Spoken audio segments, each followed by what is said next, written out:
Oke, Assalamualaikum warahmatullahi wabarakatuh. Uh, Good afternoon, everyone. So we are want to doing interpreting final exam from English to Indonesia. So let me introduce the member first. My name is Muhammad Farel Radia Barata with the student number 123221049. My name is Diva Aura Camila with the student number 123221036. And my name is Angelita Argopinkan with the student number of 123221037. Okay. In the order of interpreting practice is the first is Diva, the second is Ariko, and the last is me. So the first is Diva. Time is yours. Okay, I will start the Ready? interpreting. Yes, ready.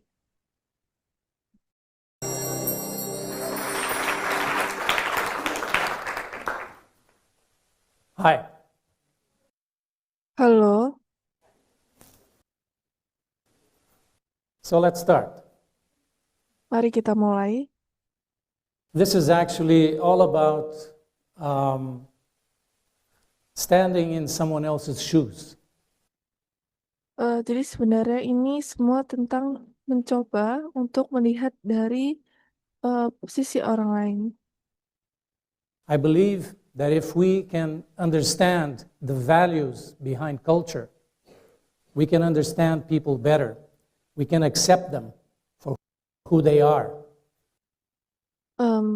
Saya percaya jika kita bisa memahami nilai-nilai di balik suatu budaya, kita bisa memahami orang lain lebih baik. Kita juga bisa menerima mereka apa adanya. For what they stand for, where they're coming from. Menghargai apa yang mereka perjuangkan dan memahami dari mana asal mereka berada. And then we'll have more productivity, we'll have less violence, and we can live in peace. Dengan begitu kita bisa lebih produktif, mengurangi tingkat kekerasan, dan bisa hidup lebih damai.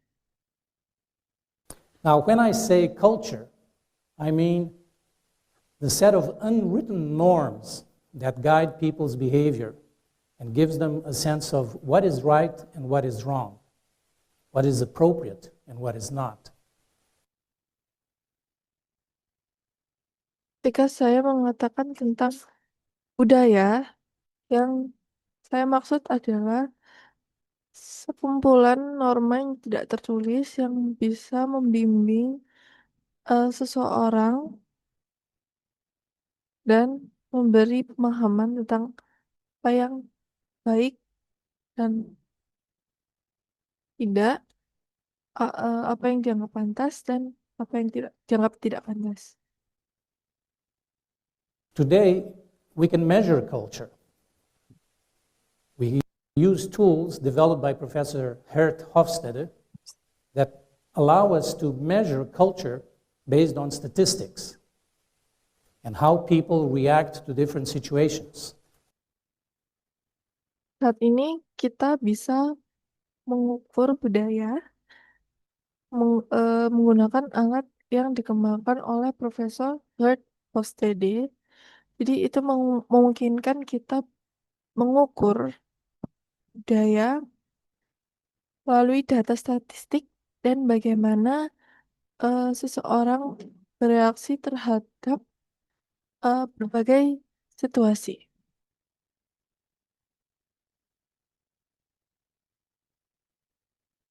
What Hofstede identified was that all communities basically have 5 dilemmas. 5 dilemmas that they have to cope with one way or another. Hofstede mengidentifikasikan bahwa pada dasarnya semua masyarakat itu mempunyai 5 dilema dan 5 dilema tersebut harus mereka hadapi dengan satu cara atau cara yang lain. These are hierarchy versus equality, individualism versus collectivism, performance orientation versus caring for others or quality of life, uncertainty avoidance or not worrying about uncertainty, and flexibility versus discipline. Dilema-dilema tersebut adalah yang pertama hierarki versus kesetaraan. Yang kedua individualisme versus kolektivisme atau kelompok. Ketiga performa atau kepedulian terhadap performa versus kepedulian terhadap sesama atau kualitas hidup. Selanjutnya menghindari ketidakpastian versus tidak masalah akan ketidakpastian, dan terakhir fleksibilitas versus kedisiplinan. Now, the research of Hofstede is not new, but these dilemmas, they are still valid. They have been with us for centuries, and they continue to be valid today. Penelitian Hofstede ini sebenarnya bukan hal yang baru, tetapi dilema-dilema ini masih relevan hingga sekarang. Dilema tersebut telah ada selama berabad-abad dan berlanjut relevan hingga saat ini. Let's look at some of these dilemmas. Mari kita lihat beberapa contoh dari dilema ini. The guy in white is the Prime Minister of Thailand. Pria yang berbaju putih itu adalah Perdana Menteri Thailand. So how come he's sitting on the floor? Lalu mengapa dia bisa duduk di lantai? Because the guy behind the desk is the King of Thailand. Karena pria yang duduk di balik meja adalah Raja Thailand. Thailand is a very hierarchical culture. It has what we call a big power distance. Thailand adalah negara dengan budaya yang sangat hierarkis. Dalam kata lain, negara Thailand ini mempunyai jarak kekuasaan yang tinggi.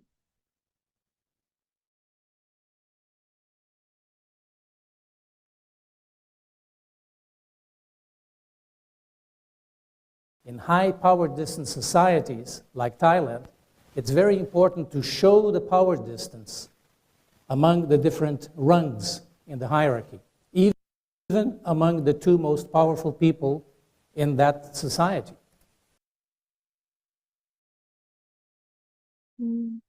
Dalam masyarakat dengan jarak kekuasaan tinggi seperti Thailand, itu sangat penting untuk menunjukkan perbedaan kekuasaan atau status antara tingkatan dalam hierarki. Bahkan di antara dua orang yang paling berkuasa di masyarakat tersebut. Now, this guy over here is the Prime Minister of Sweden. But he's standing in line to use the ATM like everyone else. Nah, sekarang ini pria ini adalah Perdana Menteri Swedia. Tetapi dia tetap ikut mengantri untuk menggunakan ATM seperti orang lainnya. Sweden is a low power distance culture. In a low power distance culture, there is also hierarchy, there is also power distance, but it's much more subtle.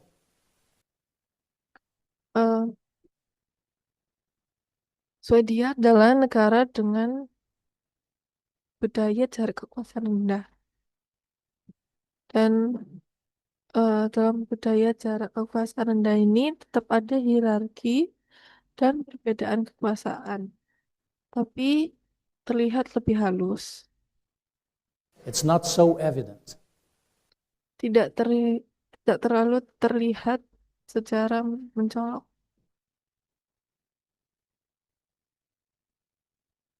Now, this is the princess of Denmark. Ini adalah putri dari Denmark. And Denmark is also an egalitarian culture, low power distance. Denmark juga merupakan negara egaliter dan mempunyai budaya jarak kekuasaan rendah.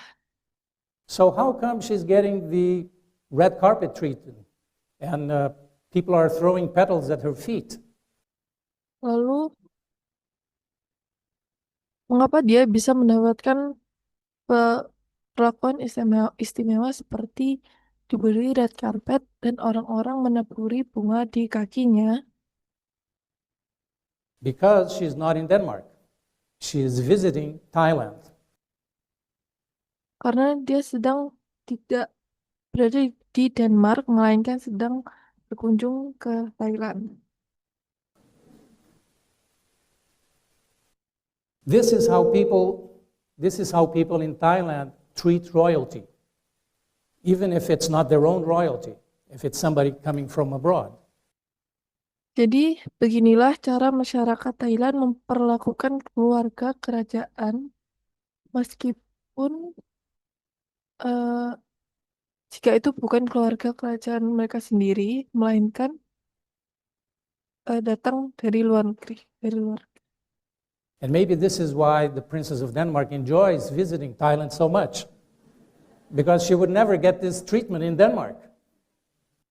Dan mungkin inilah alasan mengapa Putri Denmark sangat menikmati kunjungannya ke Thailand, karena mungkin dia tidak akan mendapatkan perlakuan yang sama seperti ini di negaranya sendiri. Now, this is very important because it is the people at the bottom of the social pyramid that determine whether the society is high power distance, hierarchical, or not. Nah, ini yang terpenting karena justru orang-orang yang berada di lapisan terbawah piramida sosial lah yang akan menentukan apakah suatu masyarakat itu mempunyai budaya jarak kekuasaan tinggi, bersifat hierarkis atau tidak. It's not the dictator who determines the dictatorship. Jadi bukan seorang diktator yang menentukan adanya kediktatoran.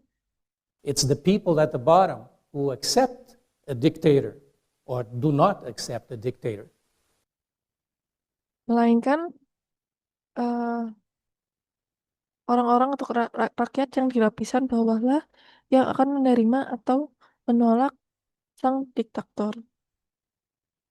They are the ones who determine if a society is hierarchical or egalitarian. Jadi mereka lah yang akan menentukan apakah suatu masyarakat itu akan bersifat hierarkis atau egaliter.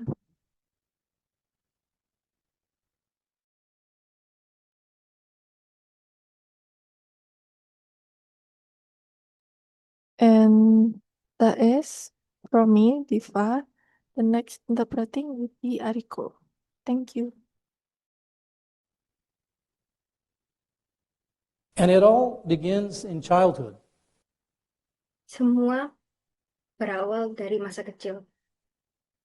When we are less than 10 years old, that's when we all learn what is right and what is wrong. Sebelum kita masuk beranjak 10 tahun, disitulah kita belajar apa yang salah, apa yang benar. What is appropriate and what is not appropriate in our community. Apa yang pantas dan apa yang tidak pantas dalam komunitas kita. That's when we learn In which way of those dilemmas is our community going? Dan dari situlah kita belajar mengerti bahwa gimana komunitas kita ini menanggapi dilema-dilema tersebut. Let me give you a couple of examples. Saya akan memberikan beberapa contohnya. When I was a young kid in Brazil, Ketika saya masih anak kecil di Brazil, Brazil is a very hierarchical society. kebetulan Brazil memiliki komunitas yang sangat hierarkis. And I would come into the living room with my sister playing, and my parents were entertaining guests. And they would tell us, go play outside. We're having an adult conversation. Saat itu saya dan saudari saya bermain di ruang tamu, sedangkan orang tua kami sedang menjamu tamu. Lalu mereka menyuruh kami untuk pergi bermain di luar karena mereka sedang melakukan perbincangan orang dewasa. And of course, we would go outside. Tentu saja kami keluar. And we learned that in this world, there are some people who have more power, the adults, and some people have less power, the children. Dari situ kami belajar bahwa di dunia ini beberapa orang memiliki kekuasaan yang lebih besar, yaitu orang dewasa, dan kekuasaan yang lebih rendah, yaitu anak-anak. But now, I live in Holland. Sekarang saya tinggal di Belanda. When I go to my next door neighbor and his kids come playing, running into the living room, he stops talking to me. He includes the children in the conversation. He treats the children as adults. Ketika saya berkunjung ke rumah tetangga sebelah saya, anak-anak mereka datang masuk ke ruang tamu. Dan saat itu juga tetangga saya ini memberhentikan pembicaraannya dan mengajak anak-anaknya dalam perbincangan kami. Dia memperlakukan anak-anak seperti orang dewasa. So his children learn that in this world, people have more or less the same amount of power. Jadi anaknya belajar atau mengerti bahwa di dunia ini orang-orang memiliki kekuasaan yang kurang lebih sama. When we moved to the Netherlands years ago, there was a knock on my door. A guy identified himself as being from the mayor's office, and he said, we're going to refurbish the playground. There's a playground down the street, and we're going to refurbish it. We're going to put in new toys. But we want to make sure that the toys that we're going to put in are the toys that people prefer, that the children prefer in this neighborhood. So, do you have children at home? Ketika kami pindah ke Belanda beberapa tahun yang lalu, ada orang yang mengetuk pintu. Mereka ngakunya dari kantor wali kota. Dia tanya, kami ingin renovasi taman bermain yang ada di sini. Kami mau mengganti mainan-mainan yang baru. Tapi kami ingin memastikan kalau mainan-mainan yang akan kami pasang di sini itu sesuai sama keinginan orang-orang di sini, terutama sesuai keinginan anak-anak.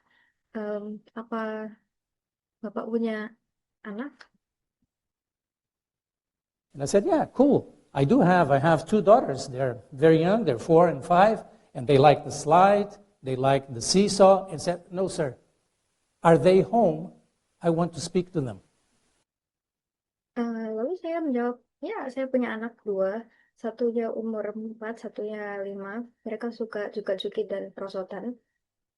Tapi dia menjawab, Maaf, Pak. Apa mereka ada di rumah? Kami ingin berbicara langsung dengan mereka.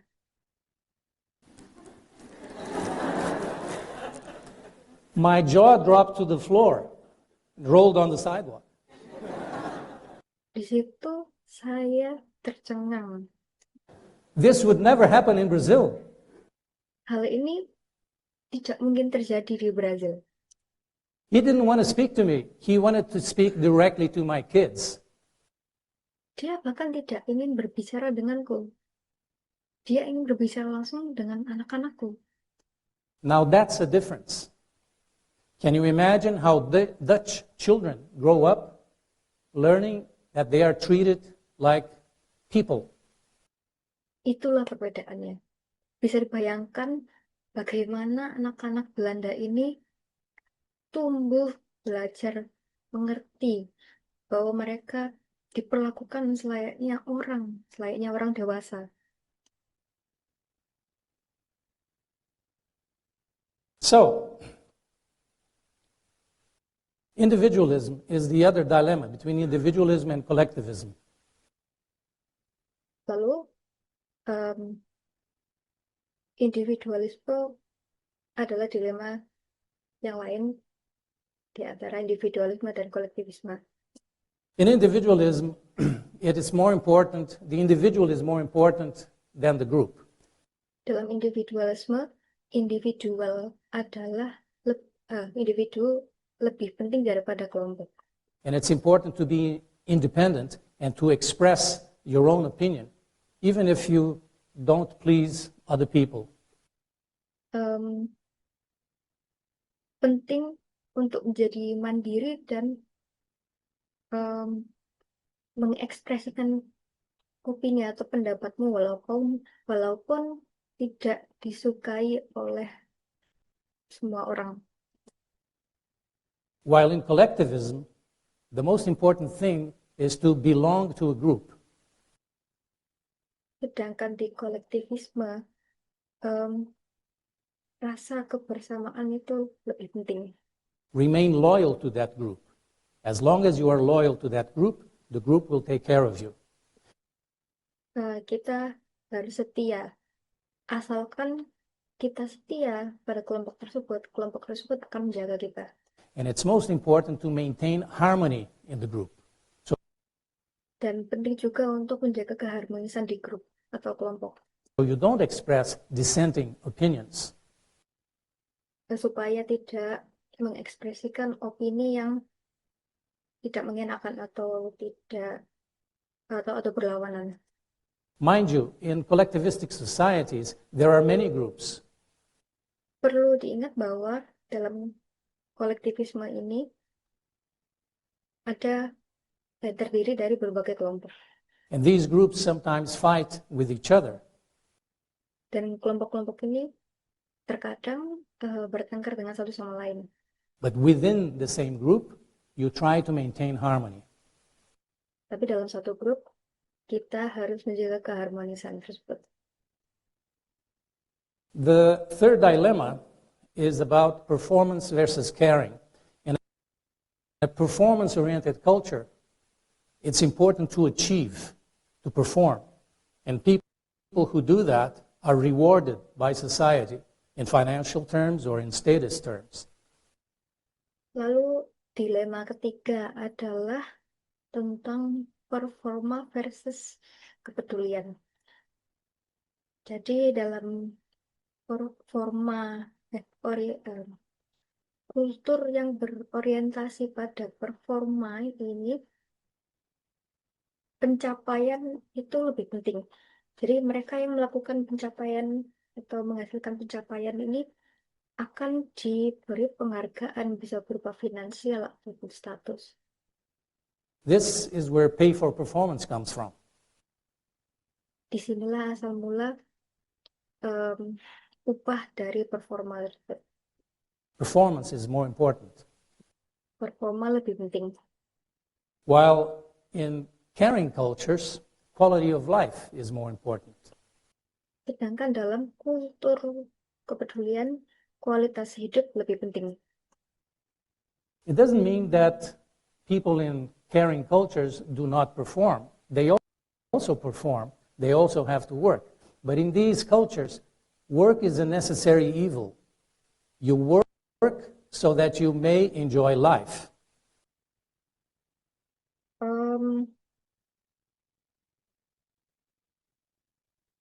Bukan berarti orang-orang di sini tidak melakukan performa seperti di kultur sebelumnya. Mereka juga bekerja, tetapi mereka menganggap kalau pekerjaan ini sebagai kejahatan yang harus dilakukan untuk menikmati hidup. In performance-oriented cultures, work is your life.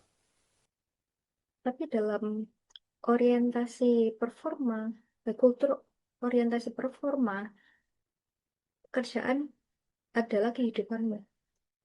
Work is the meaning of life. Pekerjaan adalah arti dari hidup. The fourth dilemma is uncertainty avoidance or just letting it be. Lalu dilema keempat adalah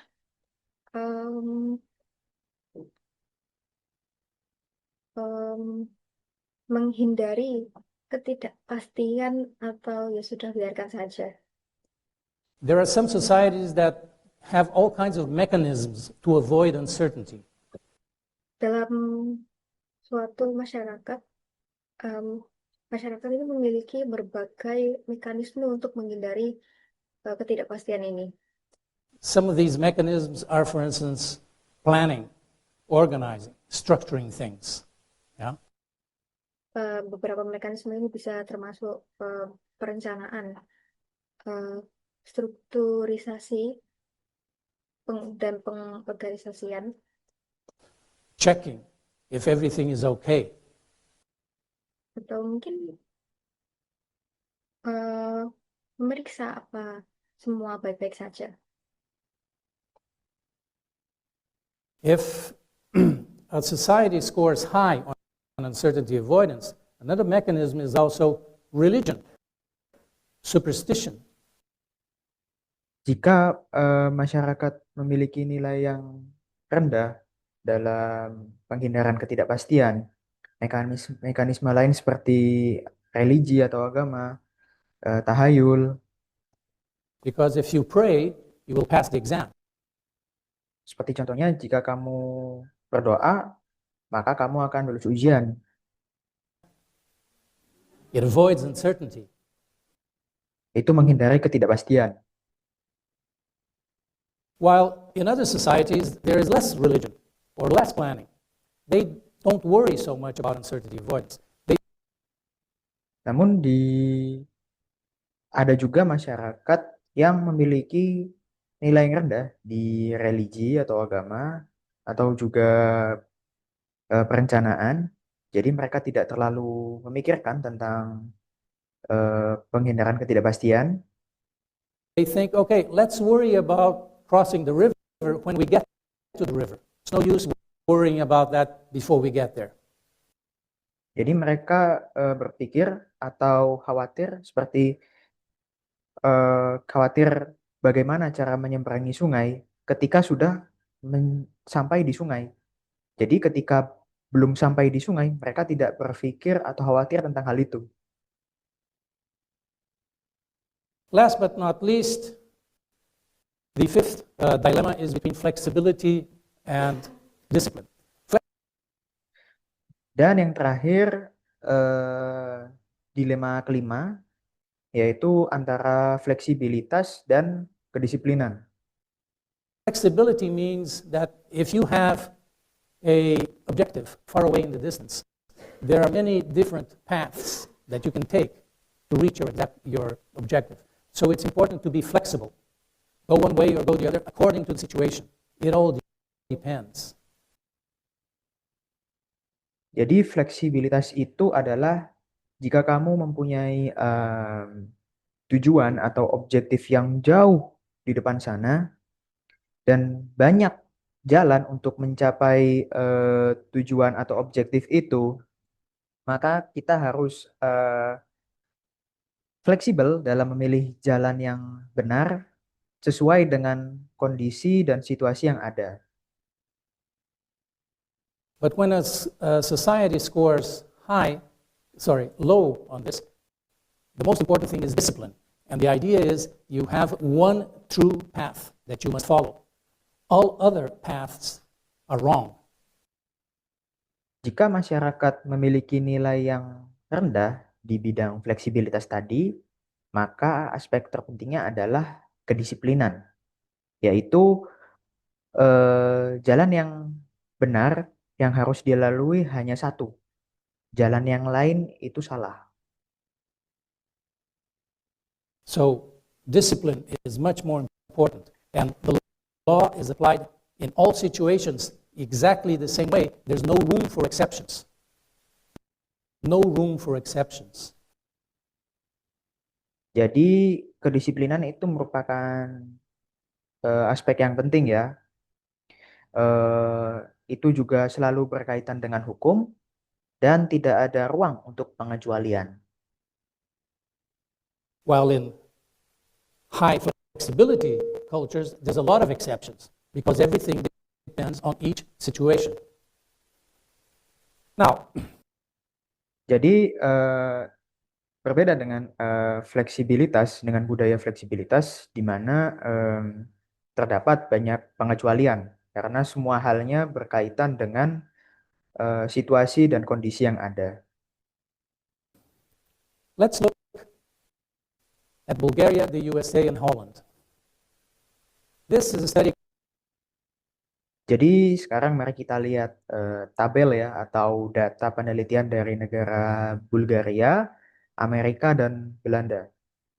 Carried out in Bulgaria.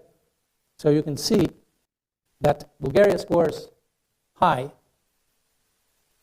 on power distance. It's hierarchical. It's more collectivistic than individualistic. It scores somewhere in the middle in terms of performance orientation, but uncertainty avoidance is very high.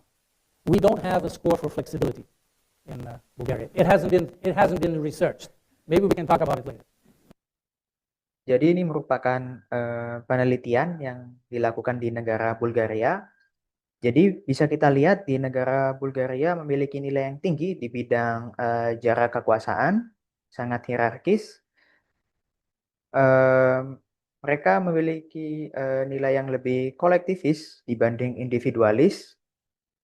Negara Bulgaria juga memiliki nilai yang di tengah di aspek orientasi kinerja, dan mereka memiliki nilai yang sangat tinggi di bidang penghindaran ketidakpastian. Namun untuk fleksibilitas belum ada penelitian yang dilakukan di sana. Jadi belum ada datanya dan kita bisa membahasnya nanti. Yeah. Now let's compare with the states. You can see that it's much more egalitarian, less hierarchical than Bulgaria. It's much more individualistic. It's the most individualistic society on earth, the highest score. It scores higher also in performance orientation, and it's lower in uncertainty avoidance. Sekarang mari kita lihat data penelitian dari negara Amerika, di mana menunjukkan mereka lebih egaliter dibanding negara Bulgaria. Mereka lebih individualis dan itu merupakan nilai yang sangat tinggi, bahkan merupakan nilai yang tertinggi di negara-negara dibanding negara-negara lainnya di bumi ini. Mereka juga lebih tinggi di bidang orientasi kinerja, tapi mereka memiliki nilai yang rendah di bidang penghindaran ketidakpastian.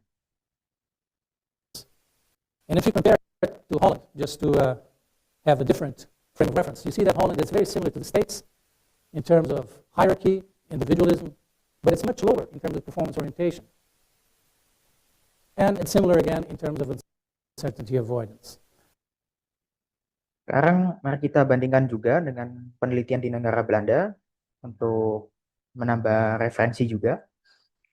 Jadi negara Belanda menunjukkan nilai yang hampir mirip ya dengan negara Amerika di bidang jarak kekuasaan, di bidang individualis, namun mereka memiliki nilai yang rendah di bidang orientasi kinerja. Sementara untuk di penghindaran ketidakpastian, kembali mereka menunjukkan nilai yang hampir mirip dengan negara Amerika. Now, if you look at the gaps between Bulgaria, you can see that there's a big difference in terms of hierarchy, big difference in terms of individualism, and an interesting situation in terms of performance orientation, because Bulgaria scores higher than Holland, but less than the US. Jika kita perhatikan tabel ini, bisa kita lihat bahwa negara Bulgaria memiliki perbedaan yang cukup signifikan ya, perbedaan yang besar di bidang jarak kekuasaan atau hierarki, perbedaan yang besar juga di bidang individualis, dan yang menarik adalah di bidang orientasi kinerja, di mana negara Bulgaria lebih tinggi dibandingkan Belanda, akan tetapi lebih rendah dibandingkan Amerika. But what does this mean? In real life, things are not bar charts. Jadi apa artinya semua ini? Jadi di kehidupan nyata, semua halnya tidak bisa berkaitan dengan data-data ya atau tabel. So there are combinations. These different dimensions, they're always combined in a situation. Jadi perbedaan-perbedaan ini selalu akan memunculkan kombinasi ya. And we have some names for these different combinations. Dan kita juga memiliki istilah untuk perbedaan-perbedaan kombinasi tersebut. For instance, the Americans are part of what we call a contest culture. Seperti contohnya negara Amerika bergabung ke dalam istilah yang kita sebut sebagai contest culture atau budaya kontes. The Dutch are part of what we call a network culture. Belanda bergabung ke istilah yang kita sebut sebagai network culture atau budaya jaringan. And Bulgaria is what we call a pyramid culture. Dan negara Bulgaria merupakan pyramid culture atau budaya piramid. What does this mean in practice? What are the implications at work? Lalu lantas apa artinya ini ke dalam, apa hubungannya ini ke dalam prakteknya? Apa hubungannya ke dalam implikasi dalam dunia kerja? For instance, suppose that you are applying for a job. You finished college, you're applying for a job. If you're doing that in a contest culture, what is a good candidate? Jadi contohnya, bayangkan jika kamu baru lulus kuliah, lalu sedang mencari lowongan pekerjaan, di dalam kontes culture atau budaya kontes, apa kandidat yang menarik untuk dinilai? In a contest culture, good candidate is somebody who has a glowing CV. It's somebody who in the interview is confident, assertive, and shows a can-do attitude. Jadi di kontes culture atau budaya kontes, kandidat yang baik merupakan kandidat yang memiliki CV yang bagus, CV yang mentereng. Lalu dalam interview atau wawancara, mereka sangat pede atau percaya diri, mereka semangat dan memiliki rasa sigap dalam mengerjakan segala tugasnya, bisa melakukan tugasnya. But it's different in other cultures. For instance, in pyramid cultures, it's important to have a more detailed resume. Akan tetapi berbeda juga dengan culture atau budaya-budaya lainnya. Seperti contohnya di pyramid culture atau budaya piramid, kandidat yang baik atau kandidat yang bagus merupakan kandidat yang memiliki resume atau CV yang detail. You should show loyalty. You need to ask polite questions to avoid confrontation. Kandidat yang baik juga merupakan kandidat yang menunjukkan rasa kesetiaan atau rasa loyalitas. Dan ketika bertanya, mereka harus sopan untuk menghindari konfrontasi. Okay, I think that's all from us. We apologize if there is any mistake. And thank you for watching. Stay safe and stay healthy, everyone. Thank you.